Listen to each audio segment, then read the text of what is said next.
In my last lecture, I explored Frantz Fanon's justification of violent responses to colonialism. I ended that lecture by noting that although Fanon has pointed to several beneficial effects of revolutionary violence, it's just not clear what is licensed by these benefits. We need something like a set of guidelines that specify when and how it is morally permissible to participate in violent responses to oppression. A good place to start when looking for such guidelines is the set of ethical theories that we have studied in this class. According to utilitarianism, we should engage in revolutionary violence just in case doing so is going to result in greater net utility than not engaging in it. Now, that answer might be right. If utilitarianism is the right ethical theory, it is correct, but it's unhelpful for the would-be revolutionary who doesn't know whether and how to participate in violence in such a way so as to maximize net utility. As we talked about during the lecture on utilitarianism, utilitarians often need principles to help them deliberate in real time about what to do. So even a utilitarian is going to need a more helpful answer than simply do whatever maximizes utility. The capabilities approach is helpful for identifying ways that oppressive societies are unjust, and it's also helpful for identifying how post-revolutionary societies ought to be set up. We can look at whether they allow people to flourish. But it seems unhelpful with telling us whether and how to engage in armed conflict. Now, you might think that the capabilities approach tells us to engage in violence when doing so is going to lead to more flourishing, but that's wrong. As we discussed, the capabilities approach tells us to evaluate the goodness of a society based on whether its members have capabilities, rather than to perform whatever action maximizes flourishing or capabilities. A theory that tells us to do the latter is going to give off some serious utilitarian vibes. Now, Aristotle, we'll talk about Aristotelian virtue ethics. That tells us to be virtuous. And as I discussed, it's possible to understand virtue ethics as the theory that we ought to do whatever a virtuous person acting in character would do in our situation. The task for the virtue ethicist is to figure out what a virtuous person would do. A social contract theorist would say that morality is a social phenomenon that emerges from a hypothetical social contract between free, equal, and rational agents.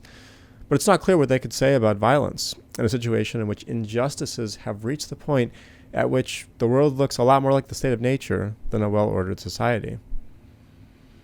Finally, Kant would want to ensure that any violence is performed in such a way that one is acting on a universalizable maxim and not treating anyone merely as a means.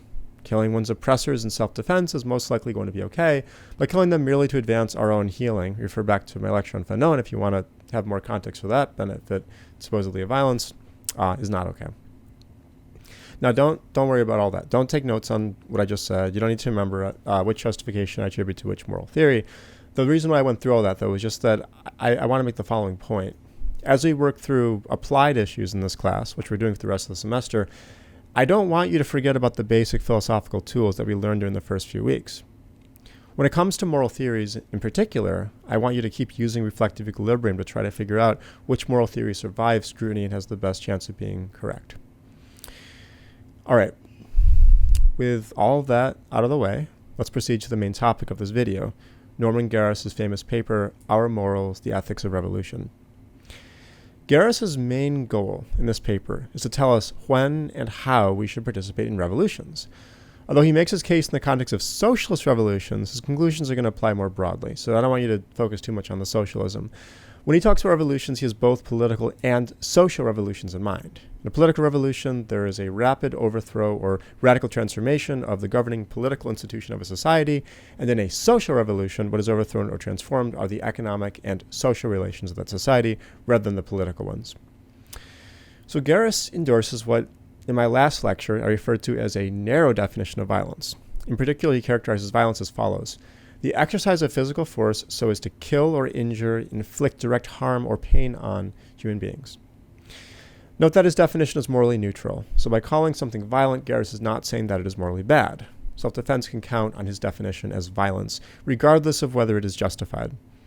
And I want you to note that Geras frames his discussion as a discussion of whether revolution is permissible rather than whether and how violence is permissible. But he assumes, rightly, that revolutions often involve violence. And so for this reason, when I use the word revolution, I'm going to have in mind revolutions in which there is violence, at least when I'm talking about political revolutions. Now, Geras' project involves finding the middle ground between two attitudes towards violent revolution that are unacceptable. To borrow from a metaphor that I used early in the course, he wants to sail between Scylla and Charybdis. On the one hand, He might think that the use of violence is never justified. On the other hand, one might think that moral standards are irrelevant to the assessment of whether and how to use violence in the pursuit of political revolutions. The former is just going to be unacceptable because it would, to quote Geras, deprive people of all weapons save passive resistance in the face of any oppression or threat, however terrible. The latter is unacceptable because, as we will see, it could license all sorts of horrific acts of violence that we don't want to countenance. Now, there are two questions that should be kept distinct. The first question is the question of jus ad bellum, which translates to justice of war. And this question is as follows: when is it permissible to launch a revolution? The second question is the question of jus in bello, which translates to justice in war. And this question is as follows: during a revolution, which kinds of violence is it permissible to inflict upon others? And we're going to talk about those questions in that order. So, when is it permissible to launch a revolution? Well, according to Geras, there is a right of revolution against grave social injustice. If a state is perpetuating grave injustices against its people, and the only way to stop these injustices is to launch a revolution against that state, then the people have a right to do so. Geras does not provide us with a clear line that we can use to neatly differentiate between grave injustices and injustices that, though bad, are not grave, but he does identify lots of examples of what grave injustices could look like. So people are routinely kidnapped and disappeared. They are tortured, they're murdered, or they're segregated on the basis of their race. In current times, the Uyghur people in China, as we talked about in class today, are being held in internment camps without any meaningful legal process. There are reports that they're being subject to forced labor, sterilization, propaganda, poor treatment. They're not allowed to practice their religion, and lots of other abuses. The treatment of the Uyghurs certainly counts as a grave social injustice that would give rise to a right of revolution against the Chinese government based on Geras's account. So, that out of the way, let's move on to the second question. During a revolution, what kinds of violence is it morally permissible to inflict upon others? Now, one of the simplest ideas goes something like this. It is permissible to inflict violence on others as long as doing so leads to better consequences in the long run than not inflicting it. This approach is one that a utilitarian would use, but non-utilitarian consequentialists who are trying to maximize something other than utility can use it as well.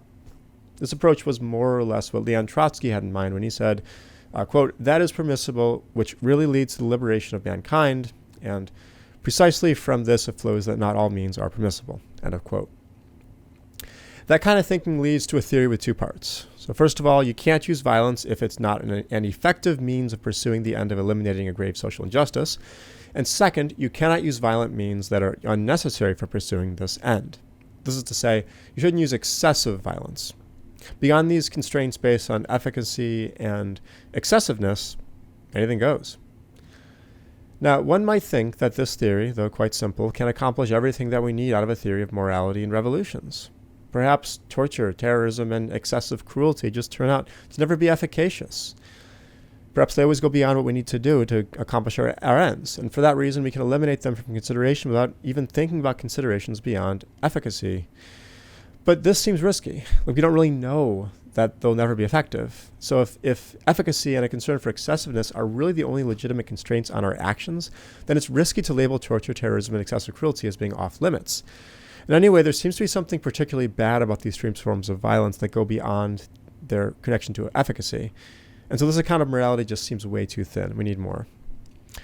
Geras's approach his alternative to Trotsky's approach is to say that everyone has rights, including oppressors, and that these rights place constraints on the ways that we behave during revolutionary violence. So one challenge is to specify what these rights are. The second challenge is to specify the extent to which these rights should be respected during desperate struggles for freedom and liberation. It's really important to be realistic when we're thinking about revolutionary violence. So I want us to pause for a minute and just think of what this violence actually looks like. When Geras was writing, South Africa was a horrible place for black people.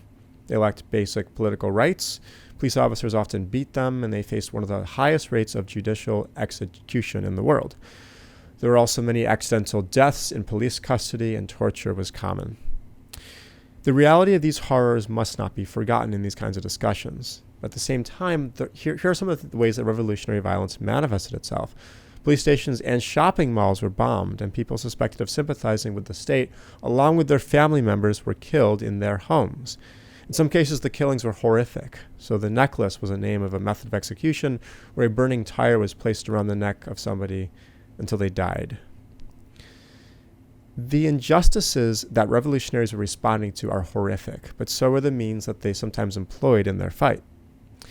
So what we need is an account of the ethics of revolutionary violence that is specific enough to tell us exactly what is permitted and what is not. As I foreshadowed earlier, Geras recommends that we look to just war theory and to find such an account. In particular, he draws two lessons from jus in bello, the rules that govern how war must be conducted after it is initiated. The first lesson concerns the individuals who may be targeted with violence. So to put it roughly, it is okay, morally permissible, to shoot at enemy soldiers, and it is not morally permissible to shoot at innocent civilians. The sense of innocence referred to here is not a sense of moral innocence, because there could be a soldier who was forced to fight, and there could be a civilian who's in full support of the cause. But the soldier intentionally poses a threat to the lives of other soldiers that a civilian does not pose. Similarly, the direct agents of oppression may be targeted with revolutionary violence. This includes leaders, soldiers, police, security officers, jailers, and torturers. But teachers, healthcare workers, the general population at large, and innocent children are not going to be included. So we can already make some progress. According to Geras, once a right of revolution has been reached, it is morally permissible to bomb police stations and military installations. It's not permissible in those circumstances to bomb shopping malls or to target the children of police officers, though. Now, the second lesson that Geras takes from jus in bello is that there are limits on what things can be done to individuals who may be appropriately targeted with violence. And one way of thinking about these limits is as follows. It's permissible to use weapons that stop one's enemy, but it is not permissible to use weapons that go beyond that and inflict gratuitous suffering. Another way of thinking about these limits is that one's weapons should target the combatant and not the person. This is to say, they should be designed to stop a combatant, including by killing them, rather than to go beyond that and maim, disfigure, or torture the person beyond the role that they are playing. Now, this second lesson is helpful for making some additional progress beyond the progress we made after learning the first lesson. According to Geras, once a right of revolution has been reached, it is morally permissible to shoot and kill the people torturing prisoners on behalf of the state. But it is not permissible to torture them to death slowly using the necklace technique that I described earlier. Let's conclude by talking about rights. So as I mentioned earlier, Geras thinks that the way to sail between Scylla and Charybdis to avoid saying that revolutionary violence is either always or never morally permissible is to appeal to rights. Geras quotes Victor Serge as follows, quote, "Man must be given his rights, his security, his value. Without these, there is no socialism. Without these, all is false, bankrupt, and spoiled. I mean, man, whoever he is, be he the meanest of men, class enemy, son or grandson of a bourgeoisie, I do not care. It must never be forgotten that a human being is a human being." Serge's idea, which Geras agrees with, is that we all have rights not be killed or to have our bodily integrity violated. When a just revolution is launched, people can forfeit these rights against being killed if they take up arms to protect the state. And this is why it's permissible to kill an enemy soldier in war or revolution. But when these rights have not been forfeited, it is not permissible to merely think of protecting rights as yet another element that can be added to the consequentialist scale and weighed against other considerations. Now, this is an absolutely crucial point, so I'm going to slow down and explain it more clearly. I forfeit my right to life if I attack you and you fight back in self-defense. And this is analogous to how a soldier shooting at a revolutionary forfeits her right to life. But you can't violate my right to life when I haven't forfeited that right, just because violating it is going to have better consequences than not violating it. This is why you can't kill me, harvest my organs, and save the lives of 5 people who need those organs. Similarly, in a revolution, you can't kill the children of your opponents, even if doing so would help you win the revolution by demoralizing your enemy. This is because the children have not forfeited their rights to life. So I'm going to close by pointing to one more time when we must navigate between Scylla and Charybdis. Must be really never violate rights, even if you could save an entire city by killing one innocent person, even when the only way to locate a bomb in time to save a city is to torture one person, must you never violate rights. So one extreme is to say no, one must never violate rights.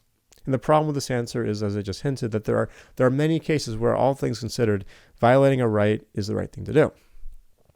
The ticking time bomb case, where the only way you can save the city involves torture, is one such example.